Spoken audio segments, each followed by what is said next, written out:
Order, honourable senators. Senator Boni, please take your seat.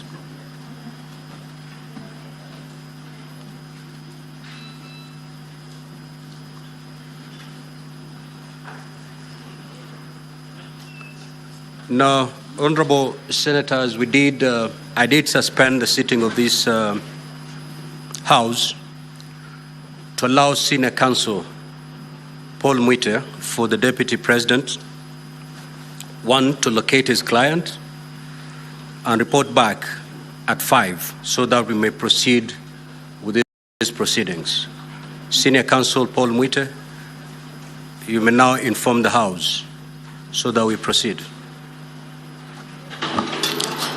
Mheshimiwa Speaker, through you, I would like to inform honorable senators that I've been able to contact the doctors at Karen Hospital.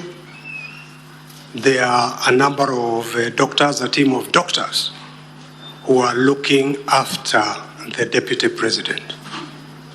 Because of his condition, I was not able to directly talk to him on the advice of his doctors. He said he must have complete rest for the time being.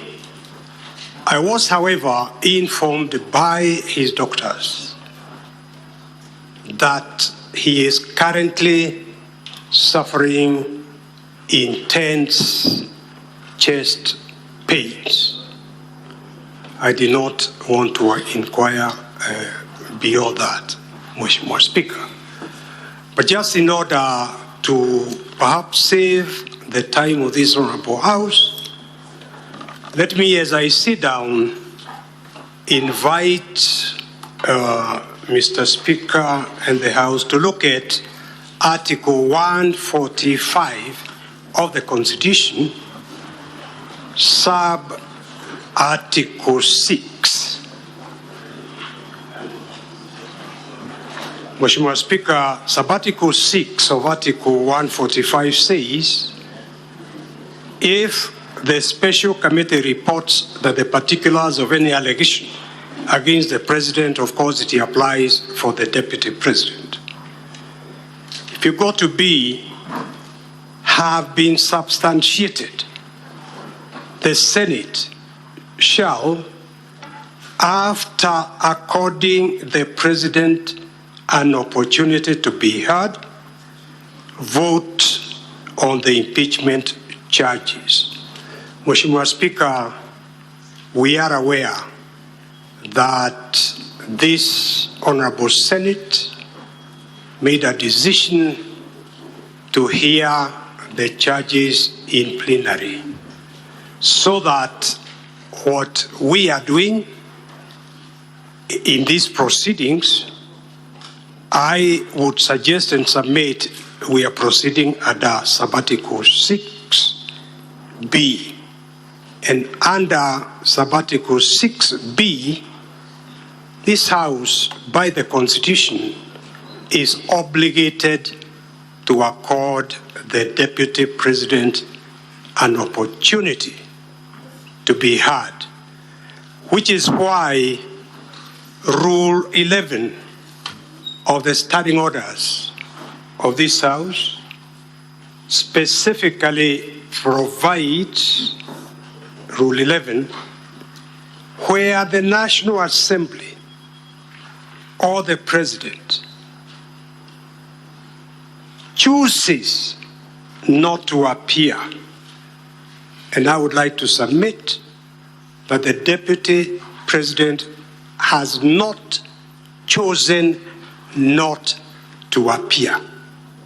The choice of the language chooses to appear in Standing Order number 11 is to be read with the Constitution Article 145, Article 6, which obligates this Honorable Senate to accord the Deputy President an opportunity to be heard. So I do leave the matter in your hands, Mr. Mheshimiwa Speaker and Honorable Senators, I would suggest Article 145, the sub-article I've read, sub-article 6B, doesn't have a time limit of 10 days. Give the Deputy President, in the interest of justice, given the weight of removing a Deputy President from office, give him a couple of days. I thank you. So if I get you correctly, Senior Counsel Paul Mwite, it is your application to the Senate that your client be given a couple of days. Now, a couple of days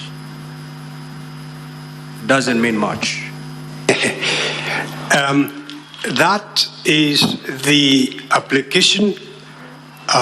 What I had in mind, I would add the word humbly requests Mheshimiwa Speaker and this Honorable House, the Senate, a couple of days I had in mind up to Tuesday. We should be able to know when the Deputy President is able to come and defend himself. I thank you. Counsel for the National Assembly. Mr. Speaker, sir, permit me to start by registering our greatest sympathies and empathies and from the team, the National Assembly. Of course, issues to do with health are issues that are beyond our control. Mr. Speaker, sir, that said, we also would want to be cognizant of the fact that we are dealing with a constitutional moment. We are dealing with an item whose timelines are prescribed within our Constitution. Mr. Speaker, sir, contrary to what learned Senior Counsel, Mr. Paul Mwite, would want to persuade this House to believe, the proceedings before this House have not been the subject or have not been transacted pursuant to Article 145(6). Mr. Speaker, sir, on the 9th of October this year, this House did pass a resolution pursuant to the provisions of Article 145(3). Mr. Speaker, sir, pursuant to that resolution, there was a Gazette notice which very clearly indicates that this House was not going to determine that the matter at hand from a committee perspective, but that the whole House would then be determining the matter.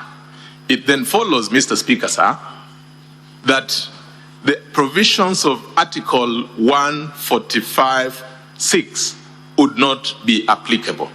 Mr. Speaker, sir, in the same Gazette notice, you did gazette the 16th and 17th of October to be the days assigned for the hearing and determination of the motion that is before you. That said, Mr. Speaker, sir, we appreciate the place of fair hearing and an opportunity to be accorded the chance and the facilities to be able to defend one's self in a motion such as this. Mr. Speaker, I would want to add that the opportunity to be heard does not have to be oral. The rules of this House permit that parties appearing could elect to be represented, they could elect to come in person, they could file documents. Mr. Speaker, sir, His Excellency, the Deputy President, has participated robustly in the proceedings, both before the National Assembly, where they filed a very, very detailed replying affidavit and a response. Mr. Speaker, sir, if my memory serves me right, let me just make a quick reference. Before the National Assembly, His Excellency the President did file a response dated the 8th of October 2024. When the proceedings before this House began, His Excellency the President, the Deputy President again filed a very robust response dated the 12th of October 2024. Mr. Speaker, sir, up to this point in time, His Excellency, the Deputy President, together with his team, have had a beautiful opportunity to present their case. They have had an opportunity to cross-examine in great detail all the witnesses that we presented before this House. If anything, Mr. Speaker, sir, if any prejudice were to be occasioned in the course of this, hearing this matter, that prejudice would be on us, because our expectation would be that His Excellency the President would be able to attend and avail an opportunity for the National Assembly to cross-examine him. Mr. Speaker, sir, taking into account the circumstances that we find ourselves in, having also very keenly heard learned senior counsel speak, matters held are not matters to be taken lightly. On the same tone, Mr. Speaker, sir, matters held cannot be given timelines. There cannot be certainty that if an adjournment were to be given even for 1 week, then there is clarity and certainty that we'll be able to proceed on that assigned day. Mr. Speaker, sir, we would urge that we borrow practice that has accorded to other similar organs created by the Constitution. I have the courts of law in mind. Mr. Speaker, sir, because I earlier on submitted that Article 50 provides for an opportunity, provides for the right to fair hearing, and that fair hearing does not necessarily have to be oral, we have had practice in our Supreme Court where dealing with some of the most important decisions of our lifetimes, including decisions arising from presidential elections, have, in all the elections that we have had parties file submissions and their documents, and that their advocates have had an opportunity to appear before the courts to highlight those documents and pleadings that have been filed. In this occasion, because His Excellency the Deputy President has had an opportunity to present all the material that he ought to or he wanted to present, and also had the opportunity to cross-examine all the witnesses that he wanted to cross-examine, all that is left on their side is highlighting. On our part, Mr. Speaker, sir, the part of the National Assembly, so that then we are able to give progress to this matter, we are willing to take the painful decision to forgo the cross-examination of His Excellency the Deputy President and only proceed with highlighting submissions in relation to the documents that we have filed before this House. It is our humble view that no prejudice would have been occasioned to His Excellency the Deputy President.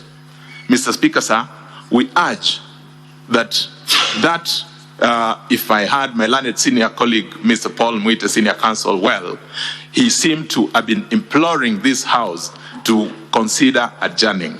Mr. Speaker, sir, let me end by drawing the attention of this court to Rule 12 of the proceedings, the rules governing the proceedings currently underway.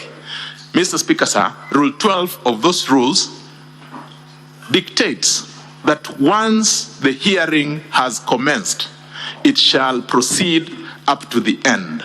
It does not provide for an option for the House to adjourn. If that is the dictate, Mr. Speaker, sir, of the rules governing the proceedings before this House, we urge that being a country, being an organ of a constitution that is that is controlled by the rule of law and the Constitution, you direct that we proceed with the hearing as had been planned. I am most obliged. Mr. Speaker, sir, just before I leave the ground, maybe I would want to invite my leader, Mr. Honorable James Orengo, Senior Counsel, to also just add one word before you give your directions. I'm most obliged.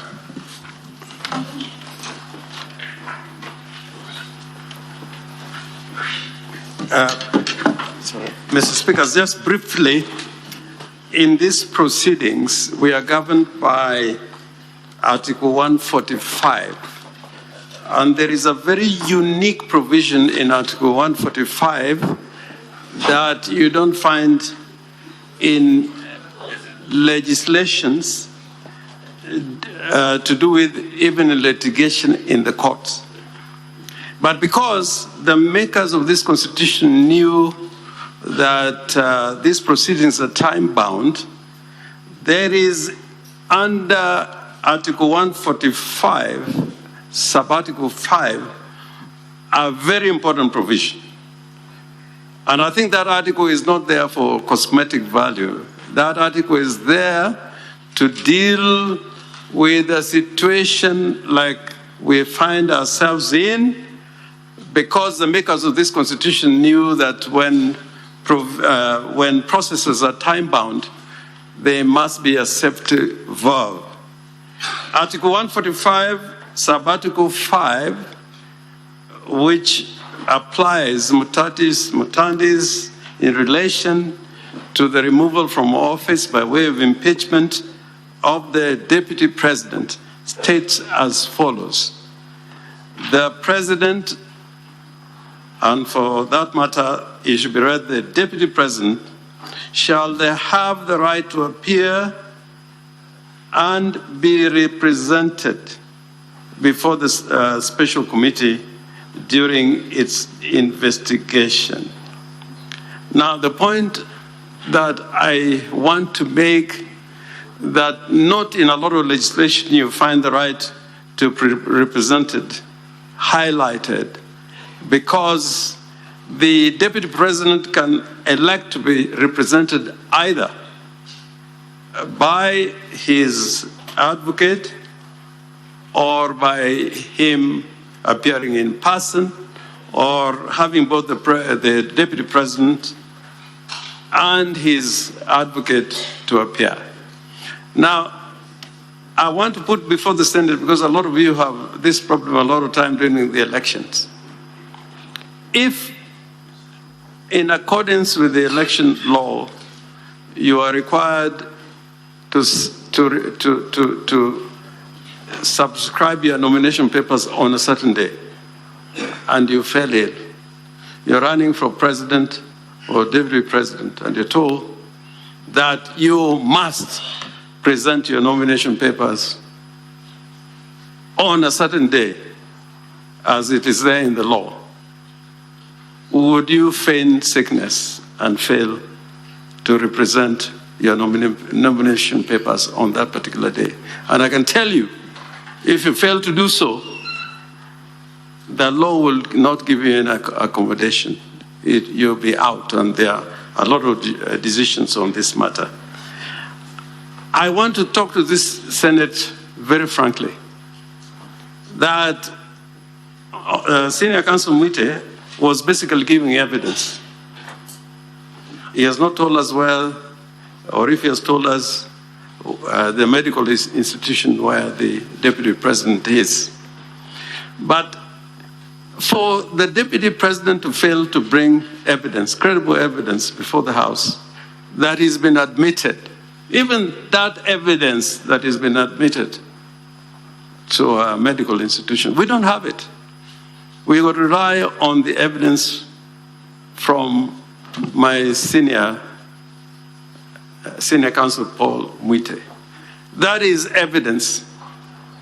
But in practice, I can say without a fear of contradiction, there are many times where people are represented even in medical documents, and later on they've been found to be fake, if I may use that word. I think the thing that the Deputy President should have done, we should have had one of the doctors here, at least to tell us about his admission and about his condition, because up to 1:15, the Deputy President was here. He was not evacuated from here in an ambulance. And if I can give evidence from the bar, he went to his office, and again, there's no evidence that he was evacuated in an ambulance. He went to Karen Hospital in himself to check at the hospital. So I think our constitutional duty is to live by what the Constitution requires of us. The greatest prejudice, for me, I was looking forward to cross-examine the Deputy President. But unfortunately, the story that has been told does not include cross-examination of the evidence of the Deputy President, which is on record.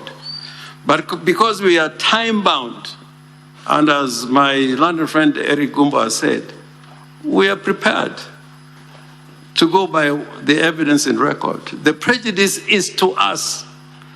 The sickness of the Deputy President is affecting us more because we would want to cross-examine him. But he has evidence in record which we cannot test by the way of cross-examination.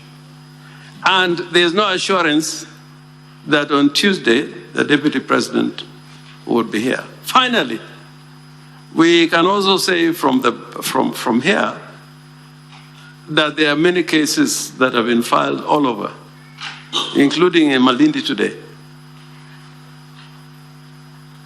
that has to do with the proceedings that are going on here.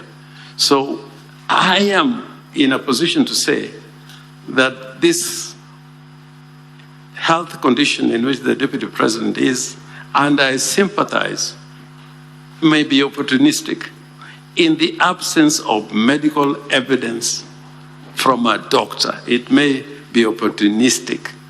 And I saw him when he came in. I'm not a doctor, but there was nothing to suggest that he was in the condition that Honorable Counsel has been talking about.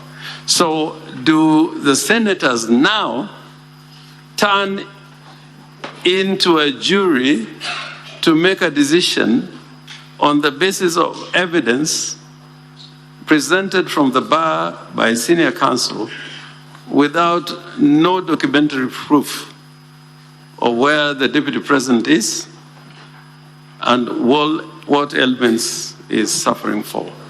I think the more important duty for this Senate is to comply with the Constitution. And we urge you to comply with the Constitution and proceed with the hearing of this impeachment proceedings. Thank you. Senior Counsel Paul Mwite.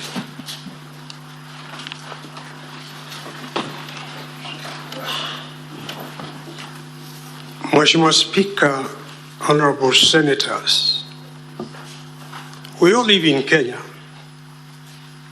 and I would like to make this submission. These gadgets we have here capture every word uttered accurately, so that if I was found tomorrow to have lied to these senators, sanctions can be brought on me. And I would have thought that fear of telling a lie to this honorable Senate, to me, is more powerful than even bringing a medical report.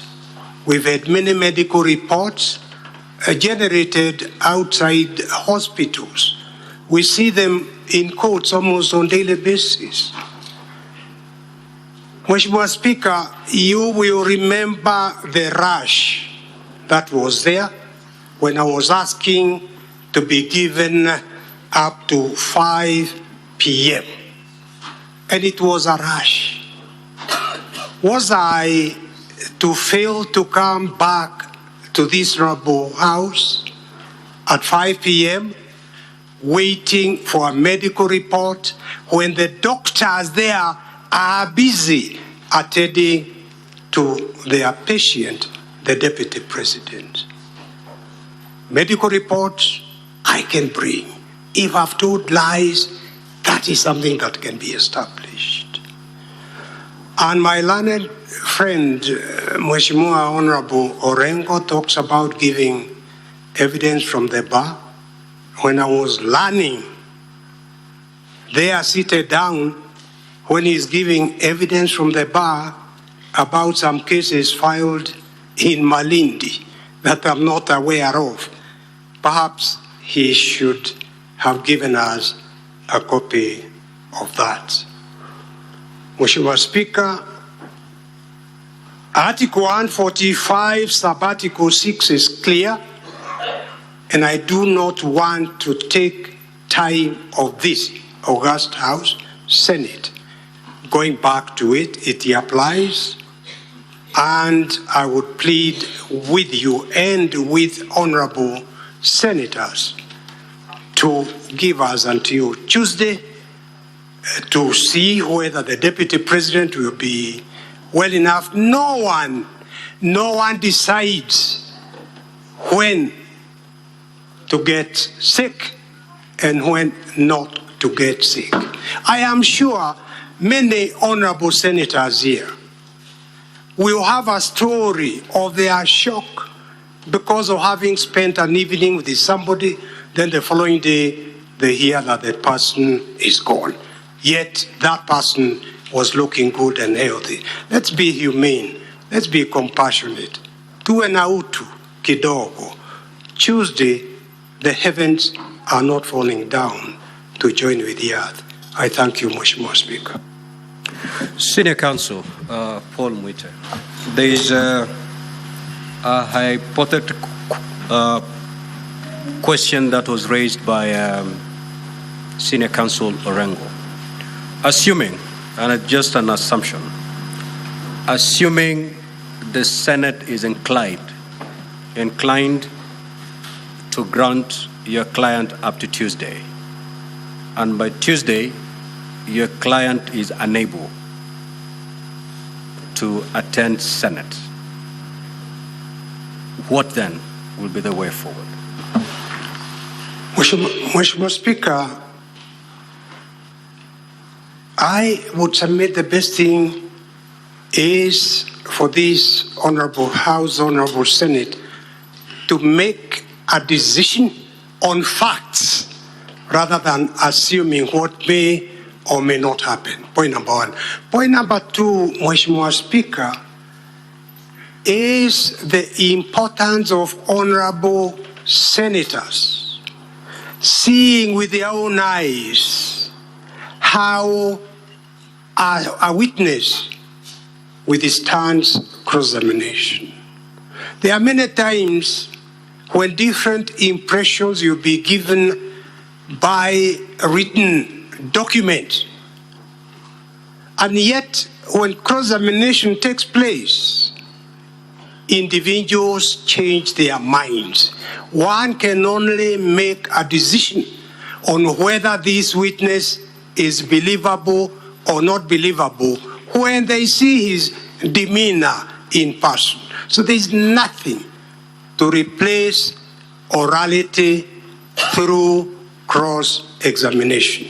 There are many witnesses whose statements will be impressive, and yet when they begin to give evidence orally, that impression changes completely on the mind of the jury. The Deputy President wishes to subject himself to cross-examination, wishes under oath to deal with the evidence given adverse to him by witnesses here, so that honorable senators can have an opportunity of making a decision.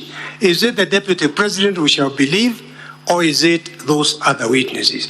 That opportunity can only come through orality and through cross-examination.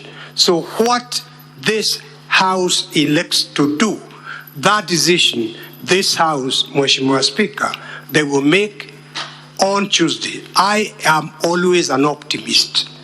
So I am living in the belief that the doctors may be able to put whatever is wrong with the Deputy President back in place so that he can be here on Tuesday, Mr. Speaker. If he's not here, let that decision of what this Honorable Senate will then do be made on Tuesday. That is a humane way of going about a matter about no one had control of. I thank you. Now, honorable senators, having listened to the counsel for the Deputy President, as well as the counsel for the National Assembly, I need to consider those arguments and give my considered ruling in this matter. I will therefore suspend for 5 minutes. 5 minutes. 5 minutes, and I'll be back. Arise.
You are watching live pictures from the floor of the Senate, where the House has briefly adjourned. The Speaker of the Senate is expected to come back and give a ruling on the way forward. The council representing the Deputy President has requested that the team be given until Tuesday, so that the Deputy President can be given the opportunity to be heard before the Senate takes a decision on the impeachment motion that was forwarded to the Senate by the National Assembly. The National Assembly, through its council, has submitted to the Senate that the evidence that was adduced by the Deputy President in writing be considered in this matter. The National Assembly, also through its legal counsel, has also told the Senate that it is willing to forego the cross-examination of the Deputy President, who was to appear as the sole witness in this historic trial in the Senate. The National Assembly did forward to this House 11 grounds of impeachment, which it believes that it has presented enough evidence to warrant the impeachment of the Deputy President. Among the grounds that the National Assembly did advance is the gross violation of Article 10, Sub-Article 2A of the Constitution, and B and C, Article 27, Sub-Article 4, Article 73, Sub-Article 1A, and Article 2B of the Constitution. The National Assembly, in its submission during this trial, did say that the matter of constitutional compliance, the Deputy President of the Republic of Kenya, who is the principal assistant to the President of the Republic of Kenya, is required to promote constitutional core values such as peace and unity of all Kenyans in the context of ethnic, cultural, and religious diversity, patriotism, national unity, rule of law, democracy and participation of the people, equity, social justice, inclusiveness, equality, human rights, non-discrimination and protection of the marginalized, and good governance. It will also respect and uphold representation of Kenya's multi-ethnic and culturally diverse society through the promotion of equality and affording equal opportunities to all Kenyans in appointments to the public service and allocation of public resources, and to promote and implement public policy decisions that do not discriminate against any Kenyan based on conscience, ethnic or social origin, language or birth. In its argument, the National Assembly said that on diverse dates throughout the last 2 years, His Excellency the Deputy President has persistently made utterances threatening to discriminate, exclude and unlawfully deny sections of the people of Kenya and regions of the Republic of Kenya equal opportunities for public service appointments and allocation of public resources. Besides, the utterances are highly inflammatory and insightful and significantly undermine national unity and the peaceful coexistence of Kenya's diverse communities. In forwarding its evidence to the Senate for the purpose of this trial, the National Assembly did illustrate instances where it believes the Deputy President has been on record committing the said violations. Ground 2, gross violation of Article 147, Sub-Article 1, and Article 152, Sub-Article 1 of the Constitution. The National Assembly states that Article 147, Sub-Article 1 of the Constitution provides that the Deputy President shall be the principal assistant of the President and shall deputize for the President in the execution of the President's functions. In addition, Article 152, Sub-Article 1 of the Constitution states that the Deputy President is a member of the Cabinet. The National Assembly argues that on various dates throughout the last 2 years, His Excellency, the Deputy President, undermined the President and the Cabinet and the effective discharge of the national government's executive mandate by making unilateral public statements that were inconsistent with policy positions collectively adopted by the government. Under this charge, the National Assembly has moved to illustrate instances and occasions in which it deems the Deputy President to have committed this offence. That on or around 30th of April 2024, the Cabinet passed a resolution for the evacuation of people residing along the Nairobi River. Shortly after that, His Excellency, the Deputy President, made a public statement opposing the Nairobi River riparian evacuation orders, which the National Assembly argues that the Cabinet had sanctioned for public safety and climate change mitigation. His Excellency, the Deputy President, made contradictory public statements despite being a member of the Cabinet and being assigned the function of superintending the Nairobi River riparian evacuation order. In addition, the National Assembly argues that His Excellency, the Deputy President, has on several occasions throughout the last 2 years made public statements contradicting the President on critical matters of governance and the exercise of the President's functions as a symbol of national unity. It has also tried to illustrate that in March 2023, at a public forum in the Nyanza region, the President said Kenya belongs to all, notwithstanding how people voted in 2022 general elections, and that he would ensure the government does not discriminate against anyone. However, His Excellency, the Deputy President, speaking after the President at another public forum, contradicted him by saying that Kenya is a company in which the provision of government services is based on shares.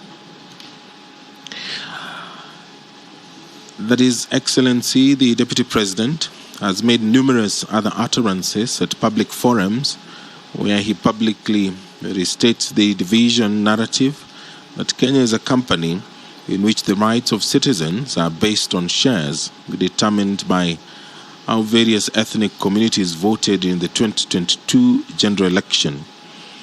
The National Assembly argues that the Deputy President's unilateral, divisive, and insightful public statements are impeachable offences to the extent that they undermine the effective discharge of the national government's executive mandate, that they violate the doctrine of collective responsibility, and that they are equivalent to insubordination of the President, which is incompatible with his constitutional status as the principal assistant to the President of the Republic of Kenya. Ground 3, gross violation of Article 6, Sub-Article 2, Article 10, Sub-Article 2A, Article 174, Article 186, Sub-Article 1, Article 189, Sub-Article 1, and the 4th Schedule to the Constitution. This, quote-unquote, undermining devolution. The National Assembly, in its submission in this trial, argues that Article 10, Sub-Article 2A of the Constitution provides that devolution is a fundamental national value and principle of governance. In addition, Article 6, Sub-Article 2 of the Constitution provides that government at the county and national levels are distinct and interdependent and shall conduct their mutual relations based on consultation and cooperation. These provisions, the National Assembly argues, that are supplemented by Article 189, Sub-Article 1 of the Constitution, which provides that governments at each level shall perform and exercise their powers in a matter that respects the functional and institutional integrity of government at the other level. Under paragraph 7A of Part 2 of the 4th Schedule to the Constitution, County governments are responsible for trade development and markets as an exclusive function. Moreover, the Deputy President chairs the Intergovernmental Budget and Economic Council, which the National Assembly argues is an essential organ for consultation between the two levels of government. In its submission before the Senate, the National Assembly, through its legal representatives, say that on or around 20th September 2024, His Excellency Rigathi Gachagua, recklessly unmindful of the high calling and dignified status of the office of the Deputy President of the Republic, unlawfully interfered with the running of Nairobi City County Government by holding a public rally in which he incited citizens against lawful directives of the Nairobi City County Government on the planning and allocation of markets. Further, the National Assembly argues that His Excellency, the Deputy President, publicly disparaged the leadership of the Nairobi City County Government and its decisions. Moreover, the Deputy President has interfered with the proper discharge of county government's constitutional functions regarding alcohol and control and regulations. His Excellency, the Deputy President's insightful and demeaning public statements and conduct are impeachable offenses to the extent that they undermine devolution. This is according to the submission by the National Assembly, and that they undercut the functional and institutional integrity of county governments. They unjustifiably vilify and ridicule the leadership of county governments, especially the Nairobi City County Government.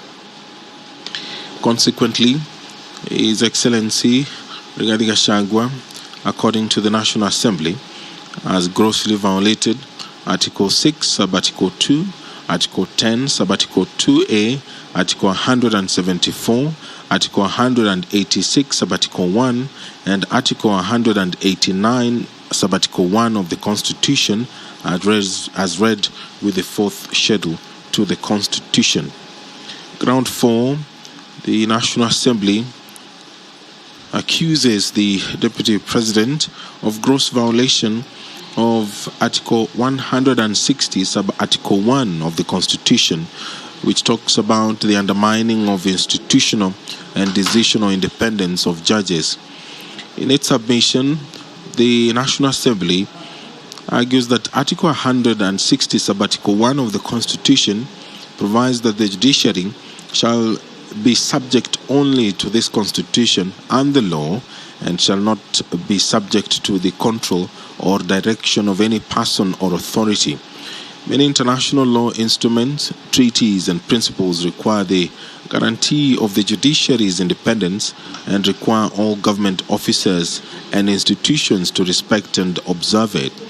In 2023, His Excellency Rigathi Gachagua, according to the National Assembly, recklessly and mindful of the high calling and dignified status of the office of the Deputy President of the Republic of Kenya, and the need to respect, protect, and uphold the independence of the judiciary, made a scathing public attack against the Honorable Lady Justice Esther Maina, Judge of the High Court of Kenya, and falsely threatened to file a petition for the removal of the said judge in gross violation of Article 160, Sub-Article 5 of the Constitution. The Honorable Judge, according to the National Assembly, had presided over a case in which His Excellency Rigathi Gachagua was a party, and had, in the lawful performance of a judicial function, ordered His Excellency the Deputy President to forfeit to the state the sum of 200 million shillings, which he had found to be proceeds of corruption and money laundering. His Excellency Rigathi Gachagua's public attacks, according to the National Assembly, are impeachable offenses to the extent that they undermine the functional and decisional independence of judges. If you're just joining us, these are live pictures from the Senate chambers, where the trial has taken a short break.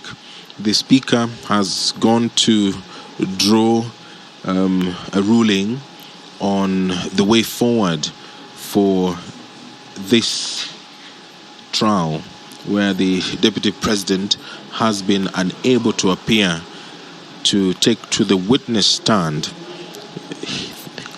His legal representative, led by Senior Counsel Paul Mwite, has asked the Senate to give the Deputy President until Tuesday next week, and thereafter make a decision on the way forward. The National Assembly, through its legal representatives, led by Senior Counsel James Orengo, urged the Senate to consider the evidence that has already been forwarded by the Deputy President.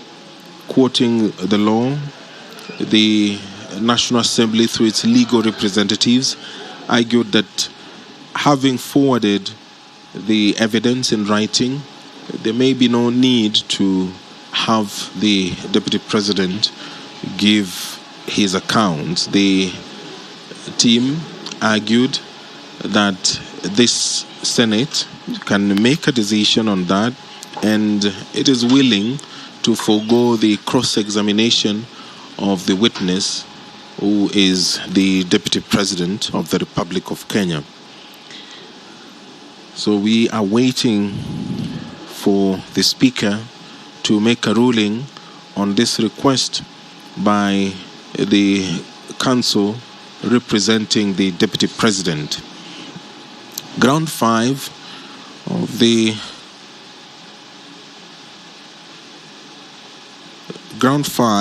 that the National Assembly believes is an impeachable offense is the gross violation of Article 3, Subarticle 1, and Article 148, Subarticle 5A of the Constitution, which talks about the breach of the oath of office and allegiance. The National Assembly, in impeaching the Deputy President, argued that His Excellency Rigathi Gachagua's actions and utterances outlined in Ground 1, 2, 3, and 4 constitute a gross violation of Article 3, Sub-Article 1 of the Constitution, which requires every person to respect, uphold, and defend the Constitution. Further, the actions and utterances of His Excellency Rigathi Gachagua grossly violate Article 148, Sub-Article 5A of the Constitution, which prescribes the oath of allegiance of the office of the Deputy President that obligates the Deputy President to obey, preserve, protect, and defend the Constitution. There's also serious reasons, according to the National Assembly, to believe that the Deputy President has committed a crime under national law pursuant to Article 150, Subarticle 1B, Part 2 of the Constitution. Under Ground 6, the National Assembly, in its submission, argues that there are serious reasons to believe that His Excellency Rigathi Gachagua has committed crimes under Sections 13, Subsection 1A, and Section 62 of the National Cohesion and Integration Act. Section 13 of the National Cohesion and Integration Act provides that it is an offense for any person to use threatening, abusive, or insulting words or behavior where the person intends to stir up feelings of ethnic contempt, hatred, hostility, violence, or discrimination. The section also makes it an offense to use such words or engage in such behavior when, having regard to all the circumstances, ethnic hatred is likely to be stirred up. The National Assembly argues that besides, Section 62 of the National Cohesion and Integration Act states that a person commits an offense when the person makes statements that are intended or are likely to stir up feelings of ethnic contempt, hatred, hostility, violence, or discrimination. His Excellency Rigathi Gachagua's persistent inflammatory reckless, insightful public utterances over the last 2 years, according to the National Assembly, details of which are set out in grounds 1, 2, 3, and 4, establish serious reasons to believe that he has committed crimes under Section 13, subsection 1, and Section 62 of the National Cohesion and Integration Act. Ground 7, serious reasons to believe that His Excellency Rigathi Gachagua has committed crime under Sections 45, subsection 1, Section 46, Section 47A, Part 3, and Section 48, subsection 1 of the Anti-Corruption and Economic Crimes Act, and Section 2, 3, 4, and 7 of the Proceeds of Crime and Anti-Money Laundering Act.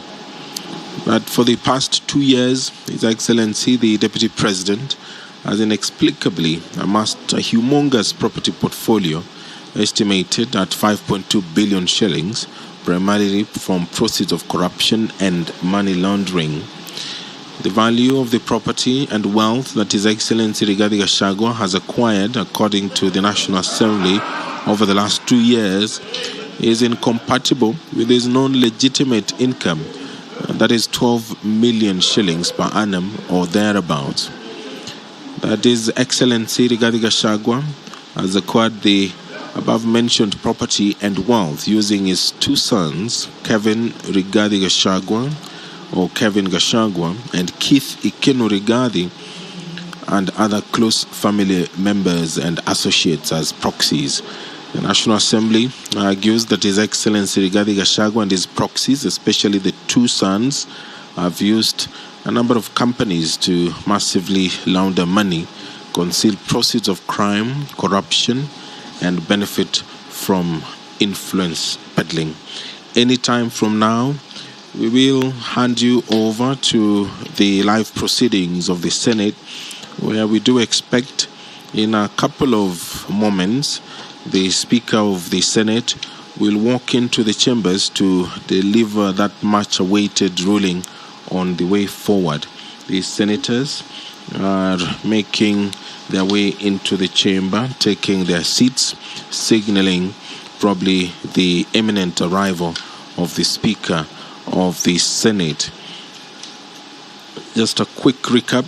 The Speaker adjourned the sitting briefly to draft a ruling on the request by the Senior Counsel Paul Muite, representing the Deputy President in this historic trial.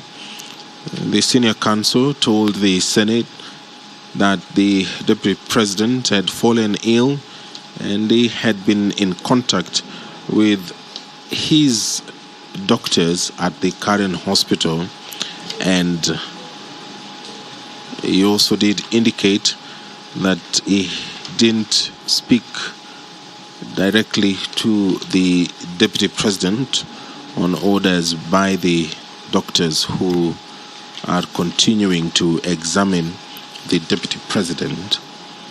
And in response, the National Assembly, through its legal team, argued that they do not need to cross-examine the Deputy President, who was scheduled to take to the witness stand.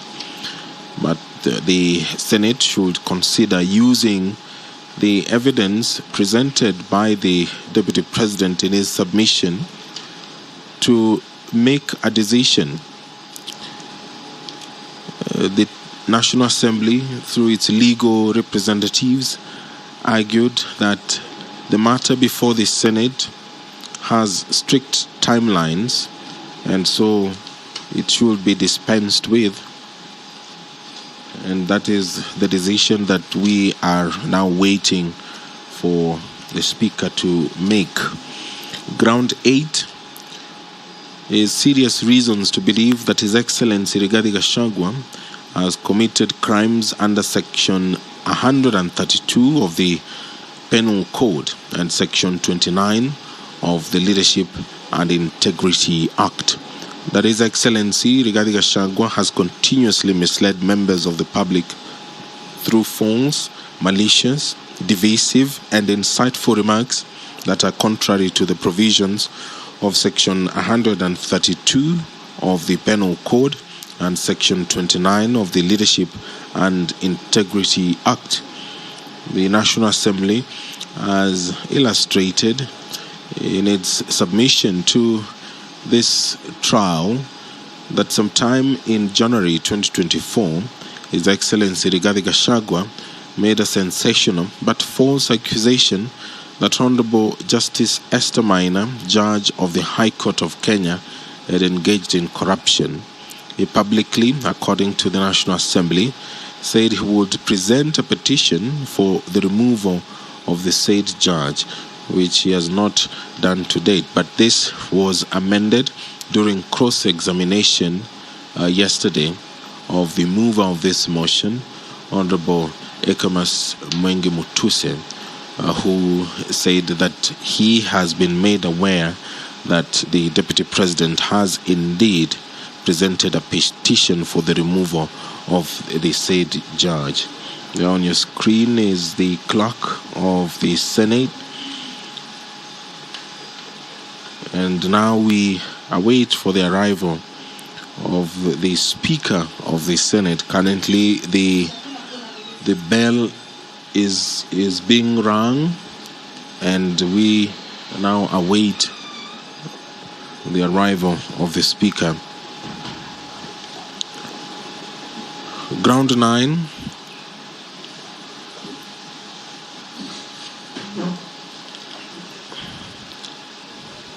And there is the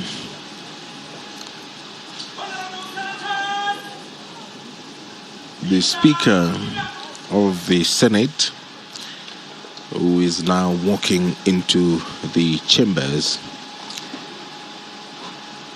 This broadcast is brought to you by the Parliamentary Broadcasting Unit in conjunction with the Kenya Broadcasting Corporation.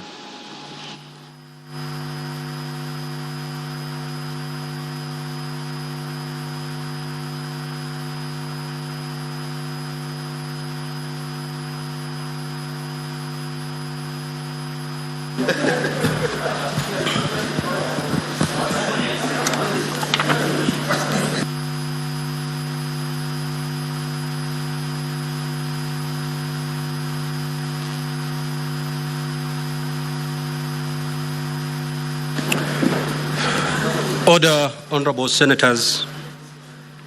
Let me apologize, I've taken more than the 5 minutes. The matters that had been raised are weighty, but I'm ready with my ruling and I proceed to deliver it. Honorable senators, ladies and gentlemen, as you will recall, before the rise of the Senate at 1:15 p.m., the Senate had concluded the hearing of the case of the National Assembly. This included the evidence laid by the National Assembly, including the calling of its witnesses who were examined, cross-examined by counsel for the Deputy President, and re-examined. As the House adjourned, I directed that, as contained in the hearing program in this matter, of the determination of the proposed removal from office by impeachment of His Excellency Rigathi Gachagua, EGH, Deputy President of the Republic of Kenya, on resumption at 2:30 p.m., the Senate will hear the case of the Deputy President for 2 hours, comprising examination in chief and re-examination, while the National Assembly will have a period of 1 hour and 55 minutes for cross-examination. When the Senate resumed at 2:30 p.m., when the opportunity came for the Deputy President's side to commence its case, Senior Counsel Paul Mwite, counsel for the Deputy President, informed the Senate that he did not know the whereabouts of his client and sought to be allowed a little time to establish where he was. Thereafter, he informed the Senate that he had learned that his client had been taken ill. Asked how he proposed that the Senate proceeds, counsel for the Deputy President requested for time, possibly up to 5 p.m., to try to meet his client before advising on the way forward. Counsel for the National Assembly, when asked to comment on the circumstances, argued that, unfortunate as the situation was, this being a constitutionally time-bound process, it was imperative that pursuant to Rule 11 of Part 1 of the second schedule to the Senate Standing Orders, the proceedings proceed. Now, I'll read Rule 11. It provides thus: where the National Assembly or the Deputy President chooses not to appear before the Senate, that fact shall be put on record, and the Senate shall proceed with its investigations without further reference to the National Assembly or the Deputy President. But the Senate may, for exceptional reasons to be recorded, permit a later appearance before the Senate by the National Assembly or the Deputy President. Now, honorable senators, it is also noteworthy that Rule 12 provides as follows: subject to these rules, the hearing of the evidence, once it commences, shall proceed and continue until the Senate conclude the hearing of the matter. Following the representation made by counsel for the parties, I suspended the proceedings of the Senate up to 5 p.m. to allow counsel for the Deputy President to report the status of his client. When the sitting of the Senate resumed at 5 p.m., Senior Counsel Paul Mwite informed the Senate that indeed he had contacted doctors at Karen Hospital who were attending to the Deputy President. He further stated that owing to the condition of the Deputy President, he had not been able to access the Deputy President or talk to him. Senior Counsel then proceeded to cite Article 145(6), observing that although the Senate had opted to proceed by way of hearing the matter in plenary, and while Article 145(6) provides for the hearing of the matter by way of special committee, the provision obligates the Senate to accord the Deputy President an opportunity to be heard before a vote is taken on the impeachment charges. He further cited Rule 11 of Part 1 of the second schedule to the Senate Standing Orders, stating that in accordance with the provisions, the Deputy President had chosen to appear and be presented in these proceedings. Counsel for the Deputy President further submitted that the right of the Deputy President to be given an opportunity to be heard under Article 145(6)(b) of the Constitution is not limited by the 10-day timeline otherwise provided for in this matter. In the end, relying on these provisions, counsel for the Deputy President requested that the Senate adjourns the matter to Tuesday, the 22nd of October 2024, to enable his client time to be attended to by his doctors. In response, counsel for the National Assembly, Mr. Gumbo, registered his sympathies to the Deputy President. On the other hand, he noted that the health matters are matters that are beyond human control. However, he noted that the matter at hand was one that was governed by constitutional timelines. Counsel further indicated that Article 145(6) of the Constitution applied to impeachment proceedings in committee and was not therefore relevant to the present proceedings, which had been convened by dint of Article 145(3) of the Constitution. Counsel observed that the dates for the hearing had, by Gazette notice, been set at 16th and 17th of October 2024. Counsel therefore went ahead to observe that His Excellency the Deputy President had robustly participated in the proceedings by filing detailed responses to the allegations as set out by the National Assembly and through various submissions made in the course of the hearing, including cross-examination of witnesses. Counsel then indicated that if any prejudice was to be suffered by the failure of the Deputy President to testify and be cross-examined, this will be on the part of the National Assembly, which had the legitimate expectation of testing the evidence of the Deputy President through cross-examination. Counsel then referred to the practice in the courts, including the Supreme Court, where parties are allowed to file respective submissions, and the advocates are then allowed to appear and highlight their submissions. Counsel argued that noting the Deputy President had filed detailed responses and had the opportunity to cross-examine the witnesses of the National Assembly, the health status of the Deputy President, and the constitutional timelines, and borrowing the practices of the courts, the National Assembly was willing to forgo the cross-examination of the Deputy President and requested that both parties be allowed to highlight their submissions during their closing statements. Senior Counsel James Orengo had similar sentiments and cited Article 145(5) of the Constitution, arguing that the right to appear and be represented include the right to be represented by counsel. He argued that the Senate He argued the Senate that the greater duty was to comply with the Constitution, and that the Senate could not accordingly go outside the timelines as set out in the Constitution. It is noted that the present hearing was convened via Gazette Notice 163, Volume CXXV1, dated the 9th of October 2024.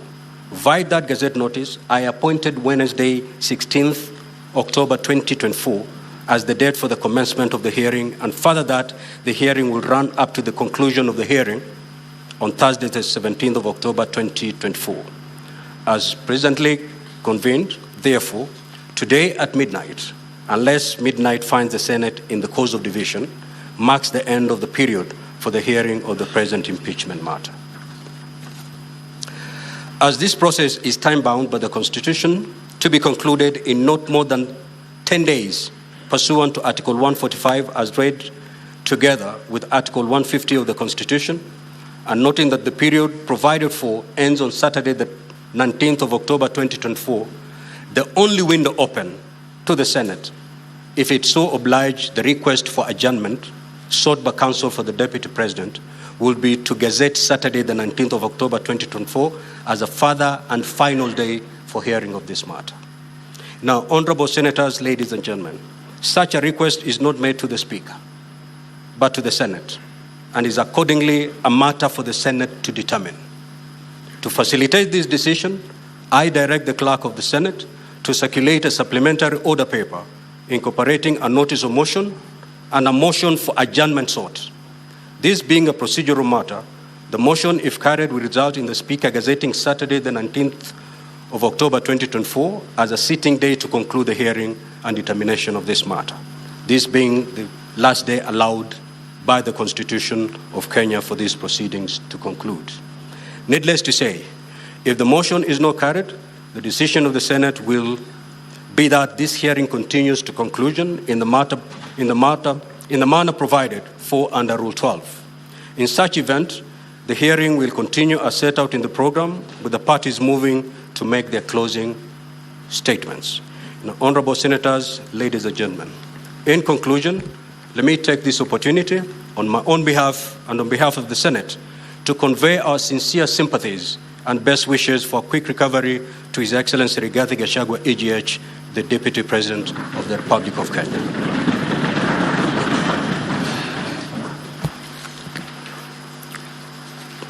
Next, Order Clerk. Now, honorable senators, you have been circulated with the supplementary order paper. That is the order paper that we are going to use from now going forward. Clerk,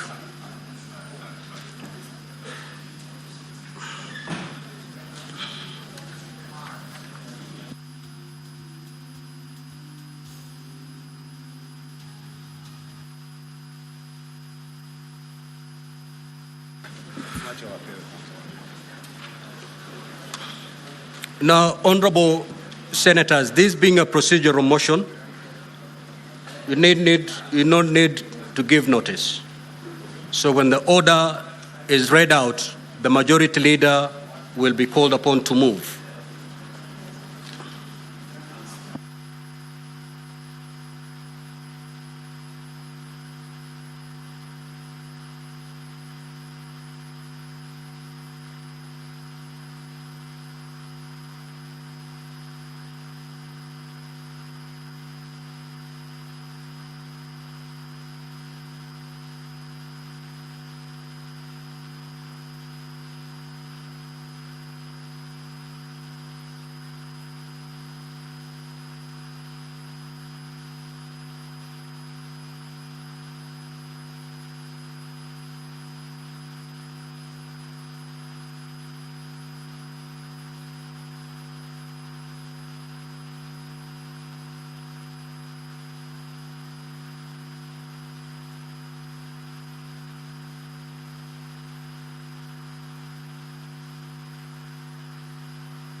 Clerk, call the order, please.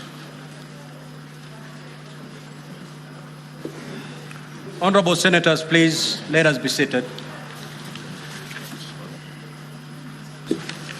Order number 2, procedural motion to hold sittings on Saturday, 19th October 2024. The Senate Majority Leader.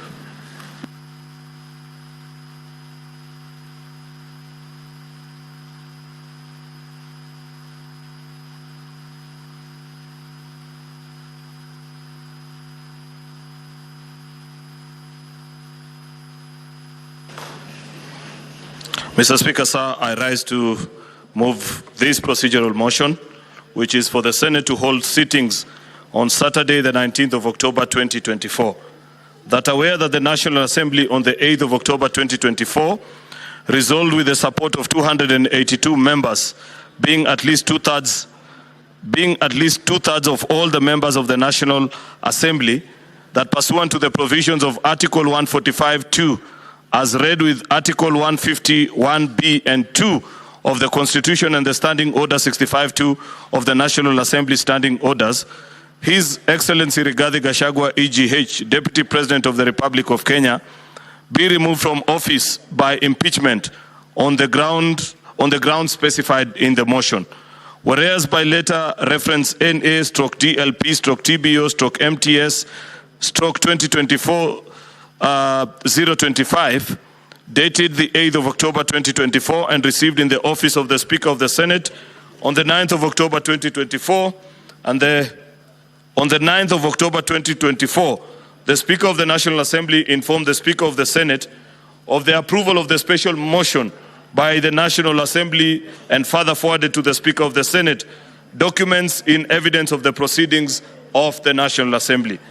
And whereas Vide Kenya Gazette number 137/18, volume CXX V1 number 163, dated 9th of October 2024, and Article 145(3)(a) of the Constitution, the Speaker of the Senate appointed Wednesday the 16th of October 2024 and Thursday the 17th of October 2024 as sittings convened for the purpose of hearing the proposed removal from office by impeachment of His Excellency Rigathi Gachagua, EGH, Deputy President of the Republic of Kenya, by plenary. Further, whereas pursuant to Article 145, as read with Article 151(b) and 2 of the Constitution and Standing Orders number 78 and 79 of the Senate Standing Orders, the Senate had the National Assembly on the grounds for the proposed removal from office by way of impeachment of His Excellency Rigathi Gachagua, EGH, Deputy President of the Republic of Kenya. And further, whereas pursuant to Article 145, as read with Article 151(b) and 2 of the Constitution and Standing Orders number 178, and Standing Order number 78 and 79 of the Senate Standing Orders, the Senate also had the counsel for His Excellency Rigathi Gachagua, EGH, Deputy President of the Republic of Kenya, during cross-examination of the witnesses for the National Assembly on the grounds of the proposed removal from office by impeachment of the Deputy President of the Republic of Kenya. Noting that His Excellency Rigathi Gachagua, the Deputy President of the Republic of Kenya, did not appear during the afternoon sitting of the Senate on Thursday, 17th October 2024, further noting that counsel for His Excellency Rigathi Gachagua, EGH, Deputy President of the Republic of Kenya, sought an adjournment of the Senate until Tuesday, the 22nd of October 2024 at 9 a.m. to allow His Excellency Rigathi Gachagua, the Deputy President of the Republic of Kenya, to appear and give evidence, if any, on grounds for his proposed removal from office by impeachment. Further noting that pursuant to Article 145(4) of the Constitution, a proposed impeachment hearing for the removal from office of a Deputy President must be concluded within 10 days from the date of the reading of the charges, which period in this case expires on Saturday, the 19th of October 2024. Now, therefore, the Senate resolves as follows. 1, to adjourn today's afternoon sitting on Thursday, the 17th of October 2024, and pursuant to Standing Order number 34(4)(c) of the Senate Standing Orders, to hold sittings on Saturday, 19th of October 2024, commencing at 9 a.m. until 1 p.m. and 2:30 until the conclusion of business in the order paper on that day. In order to conclude the hearing and determination of the proposed removal from office by impeachment of the Deputy President of the Republic of Kenya. Mr. Speaker, this is a self-explanatory procedural motion that, in light of the request of counsel for the Deputy President, this House adjourns until the closest time possible without violation of the Constitution within which we can sit and conclude on this matter. As I move this motion, though, Mr. Speaker, I must note that the request that came from counsel for the Deputy President, Senior Counsel Paul Mwite, is that we actually sit on Tuesday. I am sure he knows very well the 10-day provision, but I don't know why he wants this House to violate the Constitution, Mr. Speaker, or at least send us into a constitutional crisis. Be that as it may, Mr. Speaker, I want to urge my colleagues that let us sit on that Saturday, despite the fact that I know there are quite a number of Adventists, but duty calls, Mr. Speaker. And this is an important exercise that has the breadth of the country holding still while watching what is happening in the Senate of the Republic of Kenya. Therefore, Mr. Speaker, with those very many remarks, I want to request the minority leader, Senator Justice Stewart Madzayo, to second this motion. I thank you. Justice retired Stewart Madzayo. Sorry, my apologies. Order, honorable senators. You know, it pays to be attentive. I've just said this is a procedural motion. It does not require notice. Senator Karungo.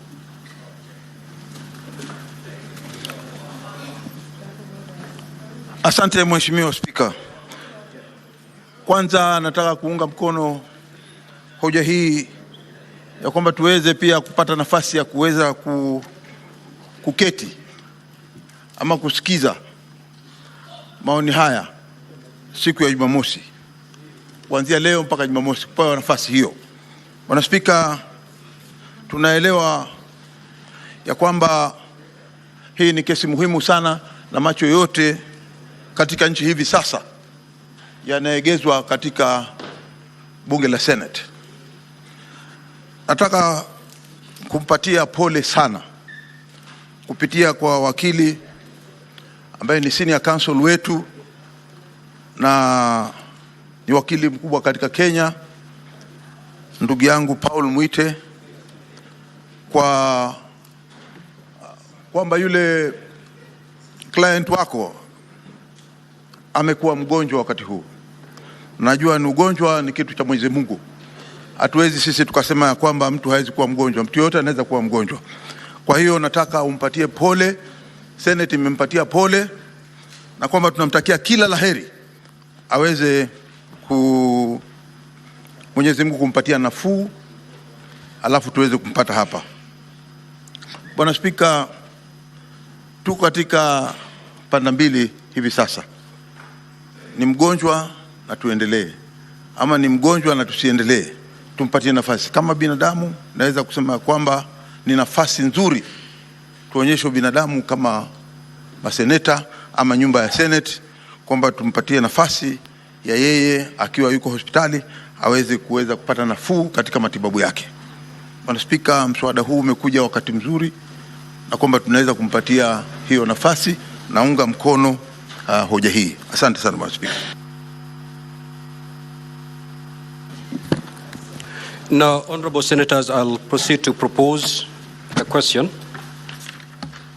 which is that aware that the National Assembly on the 8th of October 2024 resolved, with the support of 282 members, being at least 2/3 of all members of the National Assembly, that pursuant to the provisions of Article 145(2) as read, with Article 151(b) and 2 of the Constitution, and Standing Order 65(2) of the National Assembly Standing Orders, His Excellency Rigathi Gachagua, EGH, Deputy President of the Republic of Kenya, be removed from office by impeachment on the grounds specified in the special motion.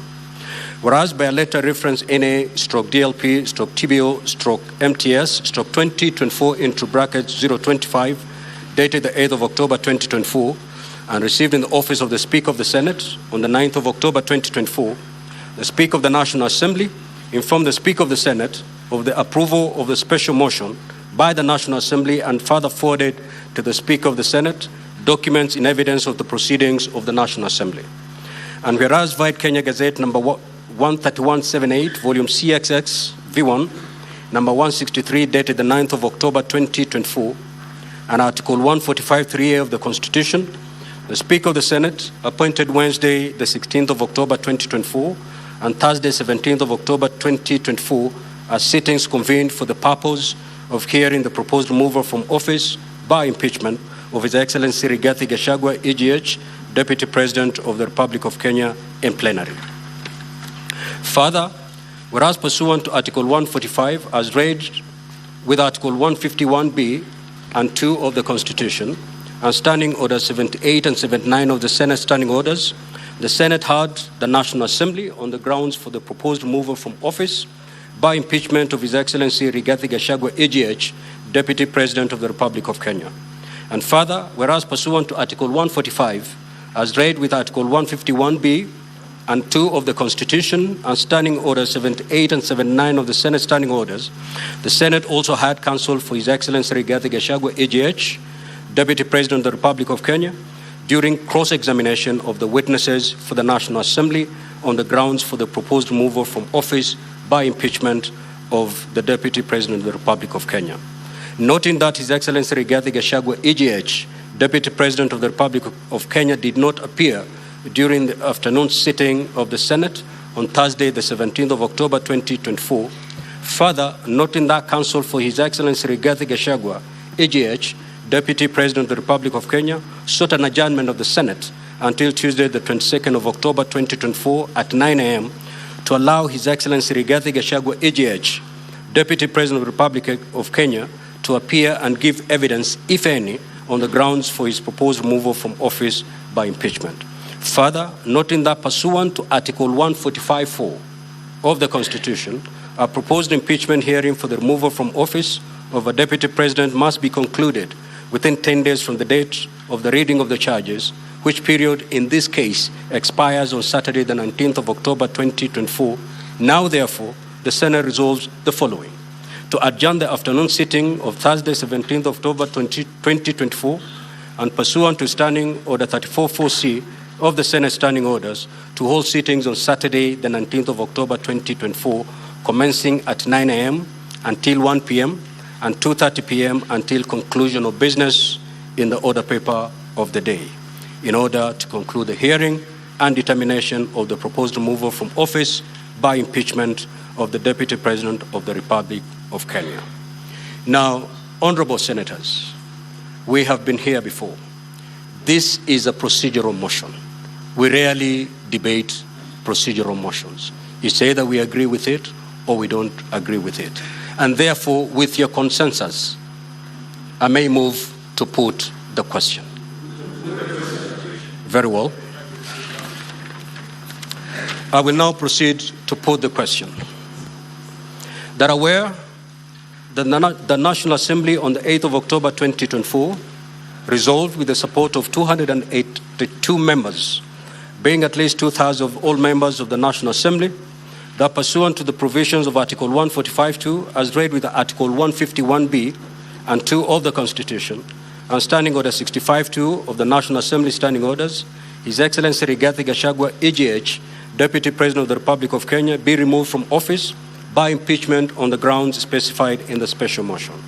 Whereas by a letter reference NA/DLP/TBO/MTS/2024 into brackets 025, dated the 8th of October 2024, and received in the office of the Speaker of the Senate on the 9th of October 2024, the Speaker of the National Assembly informed the Speaker of the Senate of the approval of the special motion by the National Assembly, and further forwarded to the Speaker of the Senate documents in evidence of the proceedings of the National Assembly.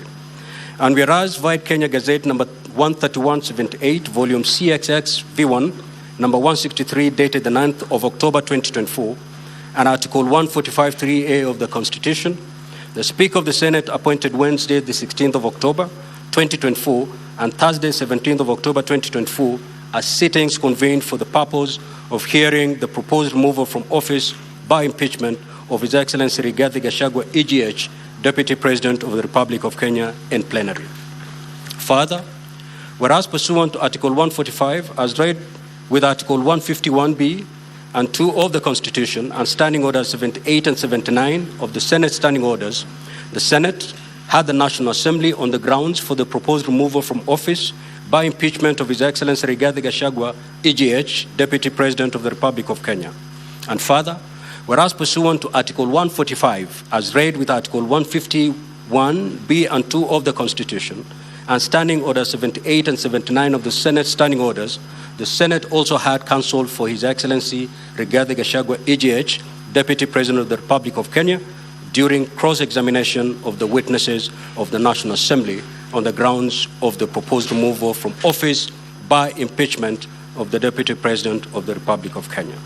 Noting that His Excellency Rigathi Gachagua, EGH, Deputy President of the Republic of Kenya, did not appear during the afternoon sitting of the Senate on Thursday, the 17th of October 2024, further noting that the counsel for His Excellency Rigathi Gachagua, EGH, Deputy President of the Republic of Kenya, sought an adjournment of the Senate until Tuesday, the 22nd of October 2024 at 9 a.m. to allow His Excellency Rigathi Gachagua, EGH, Deputy President of the Republic of Kenya, to appear and give evidence, if any, on the grounds for his proposed removal from office by impeachment. Further, noting that pursuant to Article 145(4) of the Constitution, a proposed impeachment hearing for the removal from office of the Deputy President must be concluded within 10 days from the date of the hearing of reading of the charges, which period in this case expires on Saturday, the 19th of October 2024. Now, therefore, the Senate resolves, 1, to adjourn the afternoon sitting of Thursday, 17th of October 2024, and pursuant to Standing Order 34(4)(c) of the Senate Standing Orders, to hold sittings on Saturday, the 19th of October 2024, commencing at 9 a.m. until 1 p.m. and 2:30 p.m. until conclusion of business in the order paper of the day, in order to conclude the hearing and determination of the proposed removal from office by impeachment of the Deputy President of the Republic of Kenya. Will as many as of that opinion say aye? Aye. Will as many as of the contrary opinion say nay? Nay. The nays have it.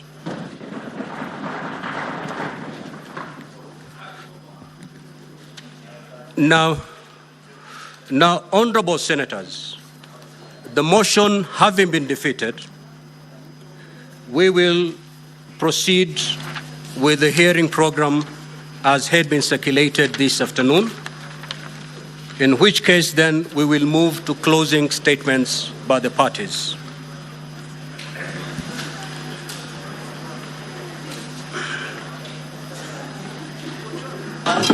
Yes, Senior Counsel Paul Mwite.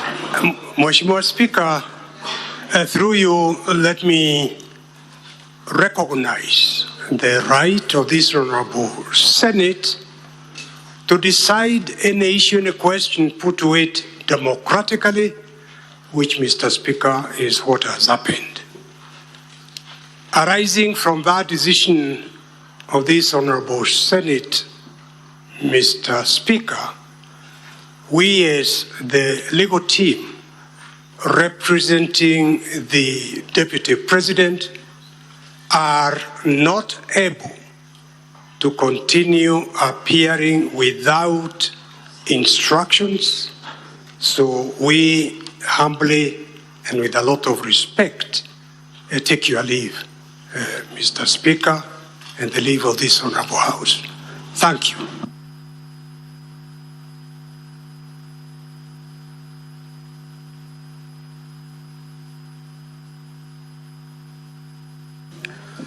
Now, honorable senators, we shall move to hear the closing statements by counsel for the National Assembly.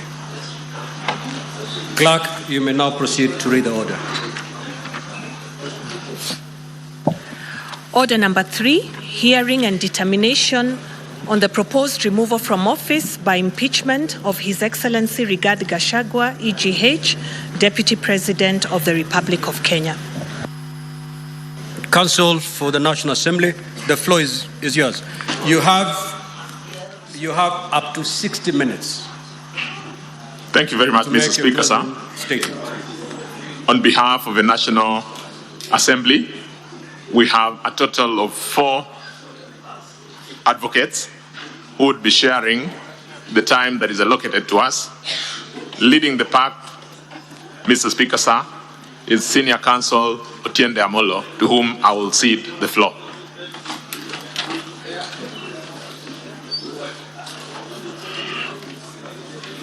Honorable Speaker, honorable senators, I thank you. And this being my maiden appearance on this matter, I sincerely hope I did not drive my learned friend and his team away. But honorable Speaker, Kenya is indeed a mature democracy. We are so mature that, Mr. Speaker, we gave ourselves the most modern constitution in recent history 14 years ago. We are so mature that 7 years ago, we had the nullification of the only presidential election. Honorable Senators. Senator Fernandi, take your seat.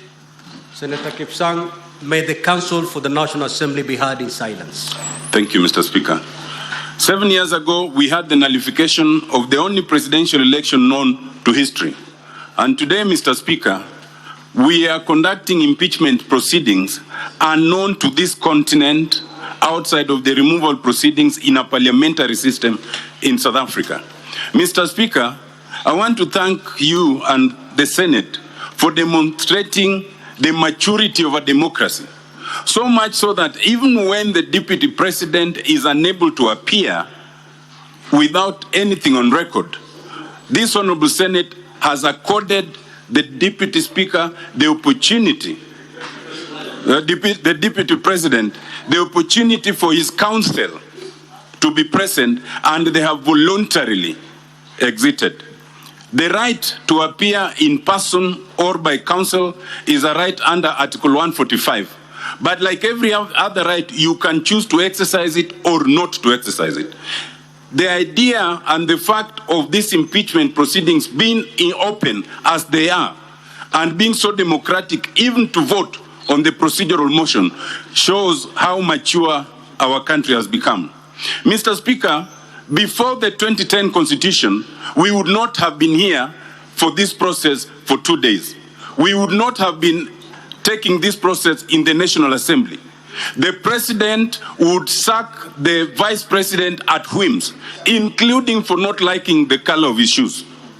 The fact that we are here in a situation where to impeach a deputy president, we have to go through these processes, Mr. Speaker, it shows our maturity. But let it not be mistaken, Mr. Speaker, as some people have, that the process of impeachment is a criminal trial.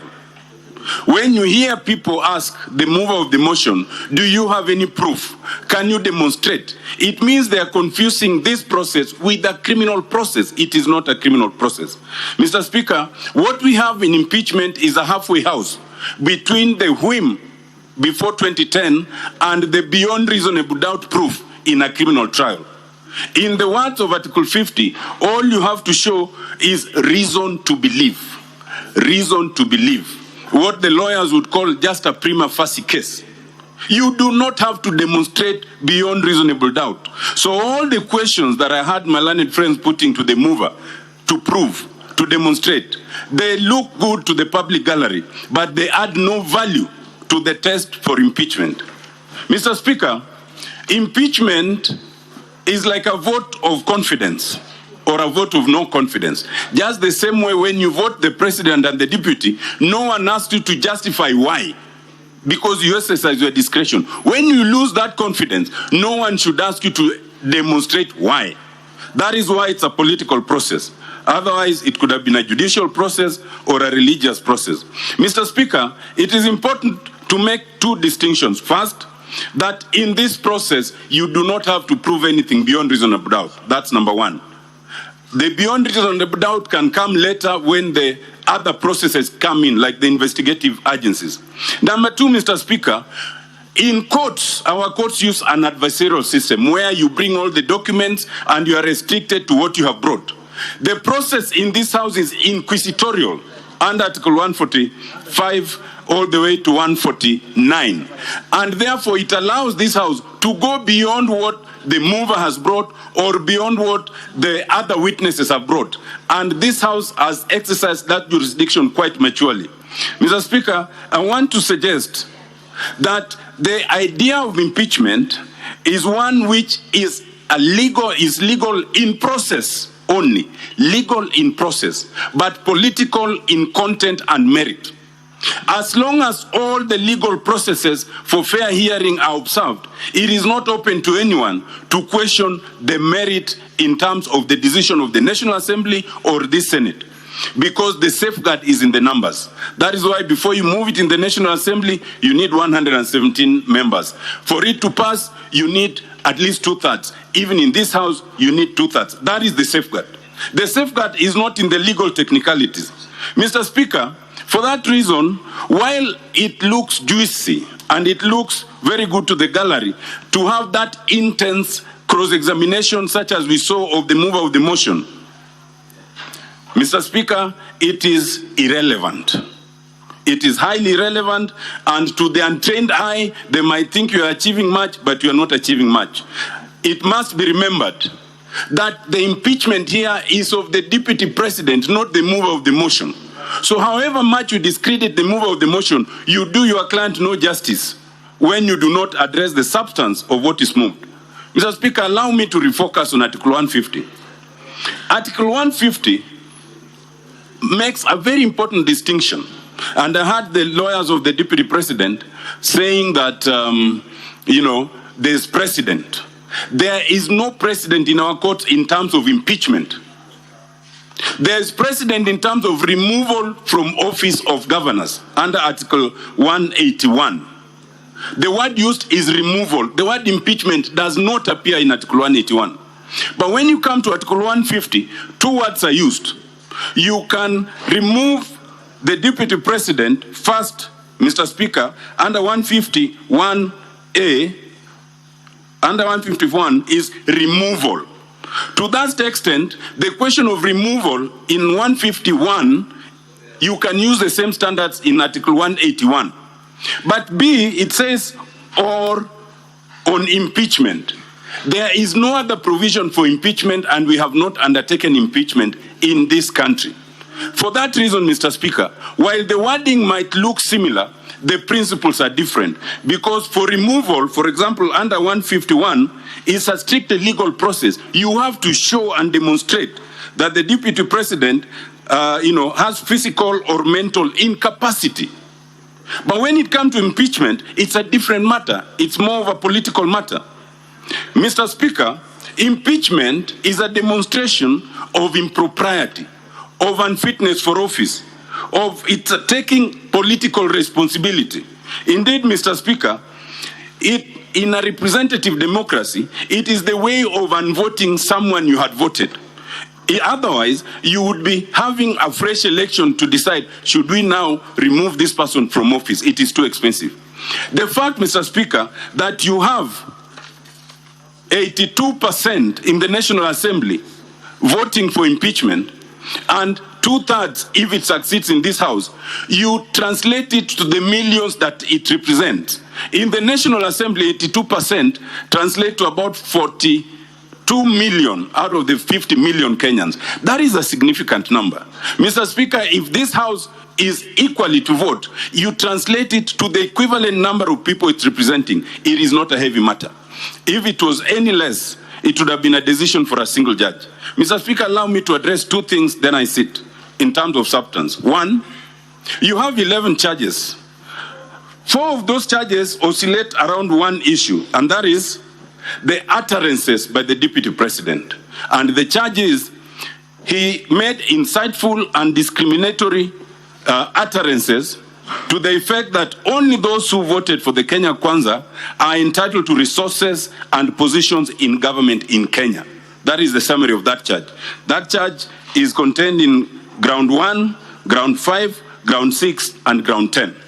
I want to submit, Mr. Speaker, that if you find even only that one charge to have been satisfied, then I want to implore the senators to vote yes for all those 4 grounds together.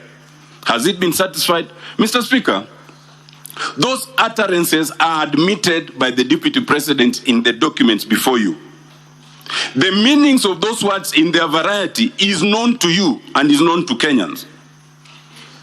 The danger in words is something we know in this country way back in 2007. In our neighboring country, Rwanda, we know what words did. I heard the lawyers of the Deputy President suggest that he did not take any action. Under the law, under Article 10, under Article 27, you do not have to take any action. Utterances are enough, because utterances can do the very damage that the Constitution intends not to be done. Mr. Speaker, what is his response to that charge? There are two. The first one is he was exercising free speech. Mr. Speaker, that is the easiest to dismiss. I invite the senators to look at Article 33, 2D, Roman 2.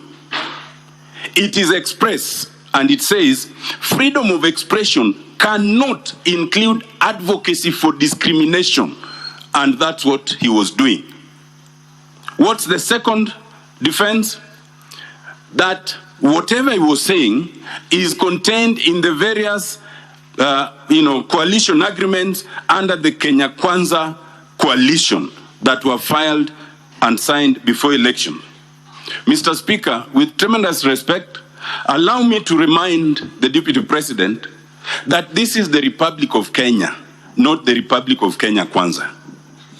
Mr. Speaker, for that reason, you cannot elevate agreements under the Kenya Kwanza coalition above the legislation of this country, above the constitution of this country.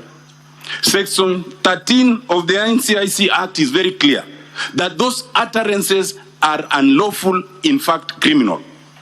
Article 10 and Article 27 of the Constitution are equally clear that you cannot make such utterances. So to come and say that I uttered them because they are contained in a coalition for one particular political coalition is in fact an admission. It is an admission of violation of the Constitution. And Mr. Speaker, if members wanted one clear admission of guilt, it is this one. It is not denied. The justification cannot stand. And indeed, Mr. Speaker, once one of the senators asked for the justification, and I heard the lawyers refer to the Schedule 3 of the Political Parties Act. Mr. Speaker, I invite the senators to look at Schedule 3, Clause 3E. It is very specific. It talks of sharing positions in the coalition structure, not sharing positions in government. And to try and mislead this august House makes it an aggravation of a wrong. And I invite you, Mr. Speaker, to find that there was a breach of this. And I think the worst of all is we were able to play a clip of the Deputy President after showing what he had uttered, saying that he has no apology. He said he has no apology. The clip was played here. I invite you to look at the 798 pages that he has filed. There is nowhere where he has rendered an apology. So he leaves you in a position where he says, even if he was not impeached, he will continue doing that because in his view, it is justified by the Kenya Kwanza coalition. Mr. Speaker, I invite the honorable senators to find that this ground has been proved and to impeach the Deputy President on ground 1, ground 5, ground 6, and ground 10 for breach of the NCIC Act, Section 13, and breach of Article 10 and 27 of the Constitution. My last point, Mr. Speaker, allegations of corruption. Mr. Speaker, this House has had the various allegations of corruptions. You had the very direct evidence of Dr. Mulwa in terms of KEMSA. You had the very direct evidence of the Deputy CEO of ESCC. You had the various evidence in terms of Olive Garden, Vipingo, Outspan, and many others. But I will not go there. I will let you assess that, and my colleagues will address that. I want to address one fundamental thing. In your bundle, honorable senators, in volume 2A of the exhibits, you will find reference to a particular court decision. This is the decision on page 60 of 123. That is the decision in Asset Recovery Agencies versus Rigathi Gachagua. This decision was referred to, but I just want to take you directly to the finding on page 77. This was a case that the Asset Recovery Agency filed against the Deputy President. And this case was actually finalized 10 days before the last general election. What did the court find? The court found positively and declared that Rigathi Gachagua was found to have been having funds which were proceeds of crime and therefore liable for forfeiture to the state to the extent of 200 million. Mr. Speaker, it is important to note that in the 798 pages of the document filed by the Deputy President, there is not a single document that shows that this judgment has been set aside, has been compromised, or revoked. In an inquisitorial system, you do not need to restrict yourself. Where there's a judgment produced that shows that you have been found guilty of having proceeds of crime, the expectation would be that you produce a document negating it. The fact that no document has been produced, I invite you to invoke an adverse inference that either there is no such document, or if there is, it does not deal with that finding. Mr. Speaker, I want to submit that there's good reason why that document was not produced. Why would you produce all the agreements of Kenya Kwanza and produce all sorts of other things except one page of a document that is the most important document? As it is, you do not have any document that shows that this finding was negated. Mr. Speaker, I want to suggest that had it been produced, we would then have demonstrated that that document is unlawful. Because in law, and I submit respectfully, once you have been found guilty of what amounts to a criminal offense, you cannot then subsequently compromise it, because this is not a civil claim.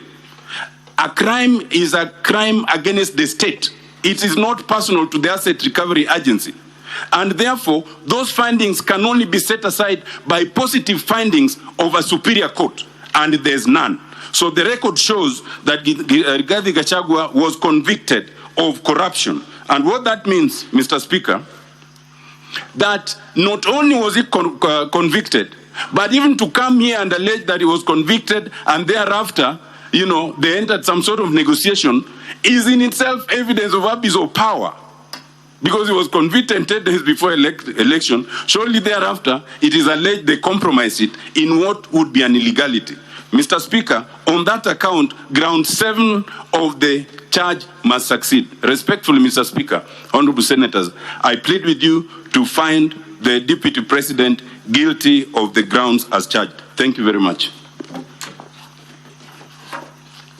Allow me now to introduce the Honorable George Murugara to take over.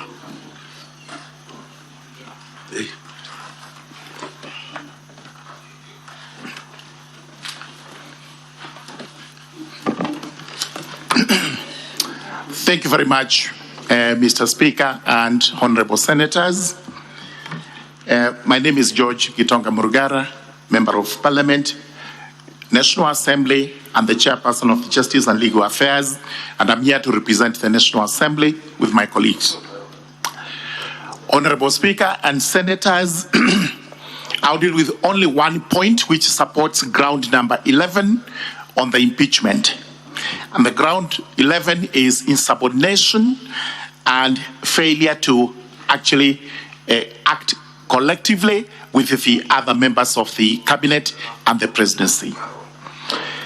There was an argument that was raised that some of the alleged misconduct on the part of the deputy president were actually committed when he was not the deputy president and therefore do not apply to the proceedings before this House. Reference is made to Article 151B of the Constitution, which provides that the ground for impeachment would only be serious consideration of serious reasons to believe that an offense has been committed. There is no time limit that is set, because once there are reasons to believe that an offense has been committed, then that stretches back to whatever time that offense would have been committed. This is to say, if in the pendency of the life of the presidency or the deputy president, it is discovered that before you assume the office, you committed an offense, that forms a ground for impeachment. This leads me to the next argument, which are the admissions that the deputy president actually made before the House. Clearly, he admitted that the issue of shareholding in Kenya was live, and he was part and parcel of it. Therefore, Kenyans were shareholders. He actually admitted in the House and also in the press in the country that he believed the president was behind this motion. He also admitted that he had actually gone against the principle of collective responsibility on the basis that the cabinet had made unconstitutional decisions, which decisions he had to disobey. He also went on to dismiss this parliament as a theater of the absurd, and that he did not expect much from here. The question is this, and that, honorable senators, you have to grapple with. If the deputy president was actually to be saved by this House, with whom would he work? He would not work with the Kenyans whom he has antagonized with his shareholding notion that he has spread across the country. Number two, he would have difficulty serving with his boss, whom he has accused of being behind this motion. He would not actually work with the cabinet, where he is responsible for everything that is done in the cabinet and the sub-cabinet committees brought together by the principle of collective responsibility. He would not be able to work with this parliament, which he has called a theater of the absurd. With whom would he work? This is the question you have to ask yourselves.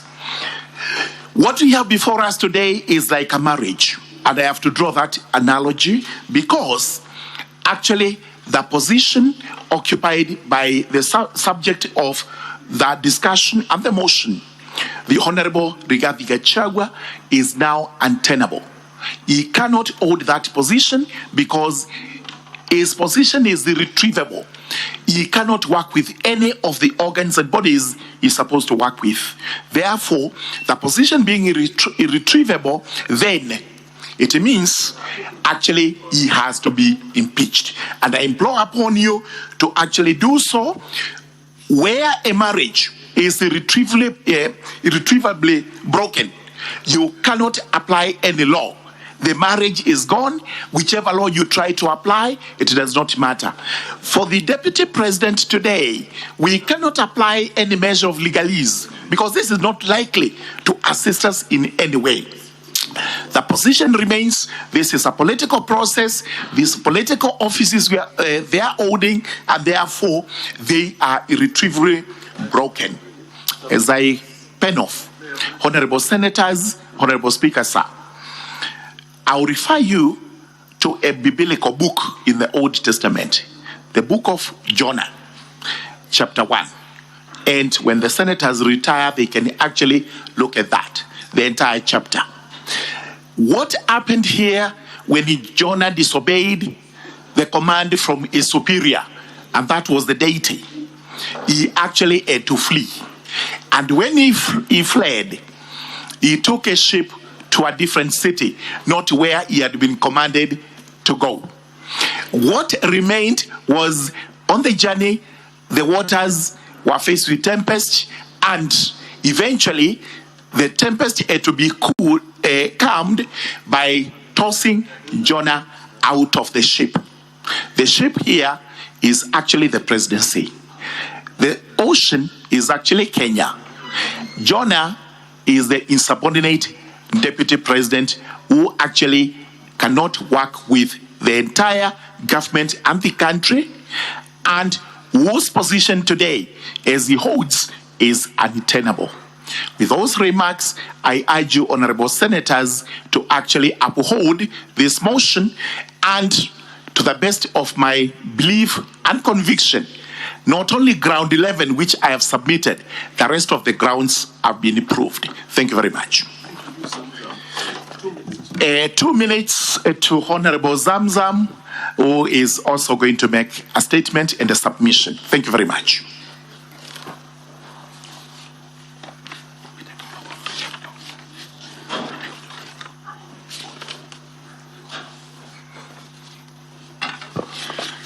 Mheshimiwa Spika, kama mwakilishi wa bunge wa eneo bunge la Mombasa na bunge la taifa la Kenya, Mheshimiwa Spika, leo nimekuja hapa kuwaletea yale mashtaka ambayo yameonekana katika bunge letu. Mheshimiwa Spika, Mheshimiwa Spika, mengi yamezungumzwa. Mimi si mwanasheria, lakini mimi nazungumza kama yule Mkenya ambaye yuko pale chini, hajui sheria, hajui nini, anaomba amani katika taifa. Mheshimiwa Spika, Mheshimiwa Spika, video zimechezwa katika bunge hili. Tumeona Mheshimiwa Naibu wa Rais akijipiga kifua, hasa kule Taita Taveta. Nimeona Mheshimiwa Spika akiwaambia kuwa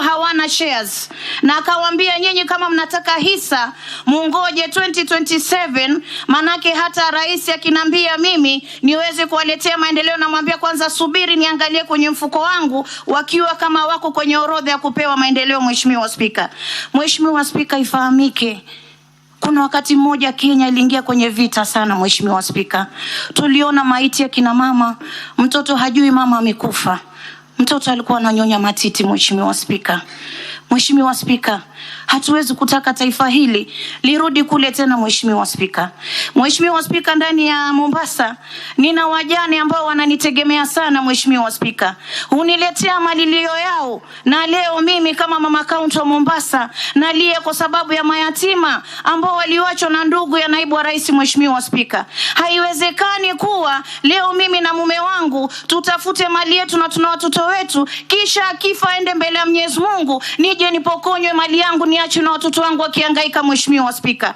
ukiangalia umri ya hawa watoto wa ndugu yake Mheshimiwa naibu wa rais, wametoshea kupewa urithi wao. Mheshimiwa Spika, lakini hata kuna tetesi mwingine yoozea kule kwa jela. Mheshimiwa Spika, kwa hiyo Mheshimiwa Spika, mimi nasema, nilisikia mwanasheria akisema to save makanga. Mimi nasema makanga ameiba pesa ya abiria, dereva hana pesa ya kupelekea mwenye gari.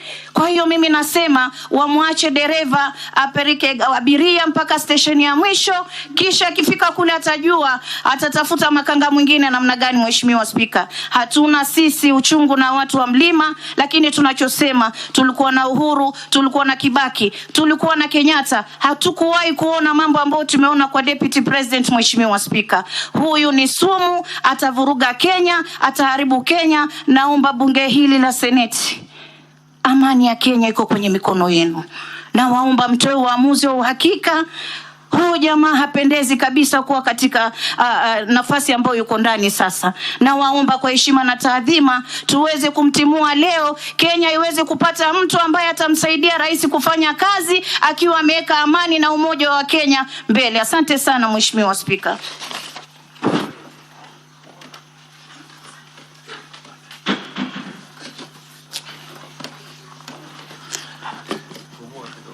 Mr. Speaker, sir, very briefly, I will wrap up the submissions on the part of the National Assembly. I'll endeavor not to repeat what has already been captured on the record. Mr. Speaker, sir, I've agonized and reflected on the place of impeachment proceedings, not just in our country, but across the world and across other democracies.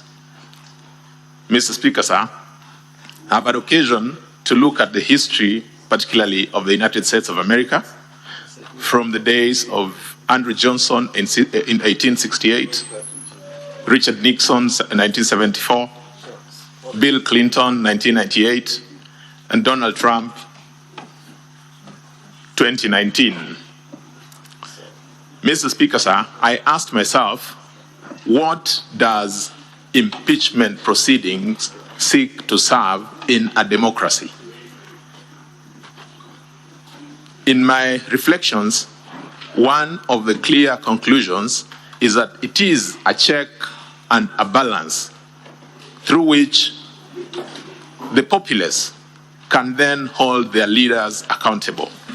It is an avenue through which the populace can ask their leaders whether they're doing that which is in keeping with the social contract or the understanding that they had at the point of election or delegating their direct powers to those elected leaders. So in the context of Kenya, where then do we find impeachment? Mr. Speaker, sir, our history has taught us very bitter lessons. We remember the events that bedeviled our country after the 2007 elections. It is after those events that we gave ourselves a new constitution. In that new constitution, Mr. Speaker, sir, we found it necessary to, in an unprecedented way, speak about our values, speak about the fabric of our society, the things that pull us together, the things that we share as a people. The preamble to our constitution, in particular paragraph 3, reads, "We, the people of Kenya, proud of our ethnic, cultural, religious diversity, and determined to live in peace and unity as one indivisible sovereign nation," and continues so on and so forth. From those words, we realize what the thinking of the Kenyan people was right from page 1 of framing of our constitution. We then went to substantive provisions. A lot has been said about Article 10 of our constitution, to the extent that it speaks to the values that as a people we want to be associated with. We have dedicated a whole chapter of our constitution to the questions around leadership and integrity. It then tells us how central the values that we hold are to each other as a nation. Now, if we look at impeachment from that lens, then we realize and appreciate that impeachment then comes in to hold our leaders at an even higher pedestal, so that we have a tone at the top that is acceptable, a tone that gives us what has been called elsewhere political hygiene. We have had occasion in this country where people who have been in positions of leadership have been treated in what other people have thought has been harsh treatments. But it is because when there's a tone at the leadership to be set, it must be clear, it must be vibrant, and it must be the right tone. We've had leadership, people from the leadership who've lost their office because of having pinched somebody. We have people who have lost their offices because of utterances that were considered inappropriate. A slap has gotten somebody to go through a fairly painful process. It is because the slap is not necessarily the issue, it is the message that it sends. And so similarly, when we talk about our leaders, we then must ask ourselves, what does one wrong word do to the fabric of our society? It is on the basis of that background that we then consider the impeachment motion that is currently before this House. My colleagues who have spoken before me have taken us through the provisions of Article 150, 1B, which then speaks to the very grounds that this House should consider in whether to impeach His Excellency, the Deputy President, or not. I wouldn't want to go into those grounds because the record before this House contains material in support of those grounds.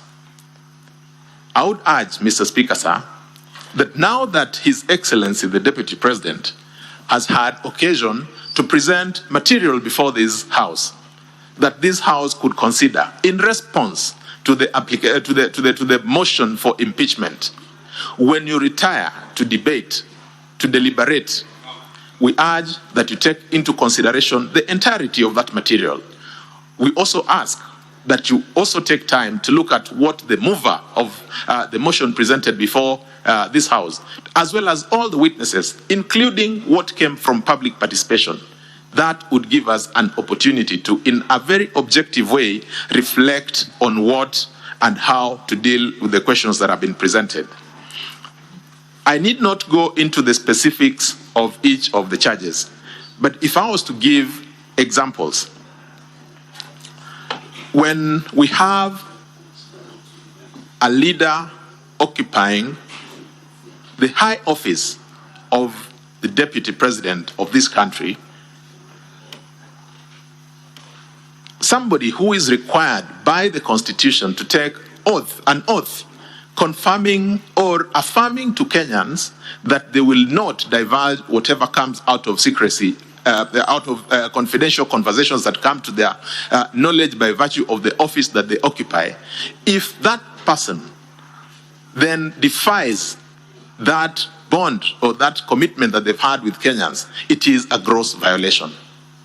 Similarly, when we have somebody occupying the space of the high calling of the office of the deputy president, admitting issues that would amount to conflict of interest between his personal interest, his family interest, and which have financial implications. Again, our laws then dictate that those are reasons that would would be sufficient to impeach such a deputy president. We've had examples that have been given about utterances that have been considered to be unpalatable. Again, looking at the entire framework of what our Constitution anticipates, looking at what those words would mean to a man off the streets of Nairobi, off the streets of Mombasa, or any other place.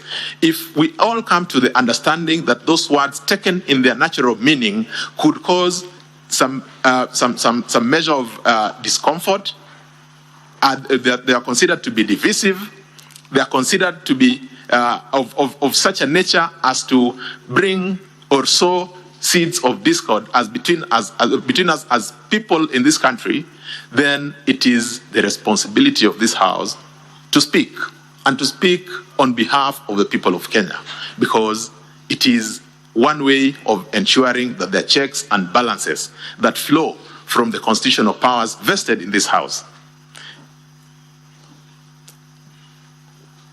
Mr. Speaker, sir, as has been demonstrated through the many tons of documents that have been availed before this House, the cross-examination that has attended to the witnesses that have been before this House, and the material that has been placed by the mover, by all the parties who've had an opportunity to participate in the proceedings of this House, we have absolutely no doubt that this House is perfectly capable of making the appropriate decision in each and every of those counts. And just for emphasis, Article 150, Subarticle 1B gives us 3 grounds. We do not have to have beyond 1. Any one of those is more than sufficient to make the call or to pull the trigger on an impeachment motion. Mr. Speaker, with that, I rest, and we thank you for according us this opportunity this evening. Most obliged. So, are you done now with your submissions? Yes, Mr. Speaker, sir. We are done. Thank you. Now, honorable senators, I'll refer you to the program. You will notice that after the closing statements from the parties, the Senate is supposed to move to a closed session to deliberate on the issues that have been raised. And that is pursuant to our rules of procedure. That is demanded of us by the rules of procedure. So at this juncture, I will allow the parties to retire as the Senate moves to a closed session. That closed session will take us not more than half an hour. After that, we'll come back. Once we are back, there's going to be a special motion contained in an order paper. That is the motion that will allow debate culminating into honorable senators getting the opportunity to cast their vote on each of those charges, of the 11 charges. So, Counsel for the National Assembly, you may now retire. Once we resume open session, of course, you'll resume your seats. Thank you very much, Mr. Speaker, sir. The media and live broadcast has to cease forthwith.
Mtakuja kuona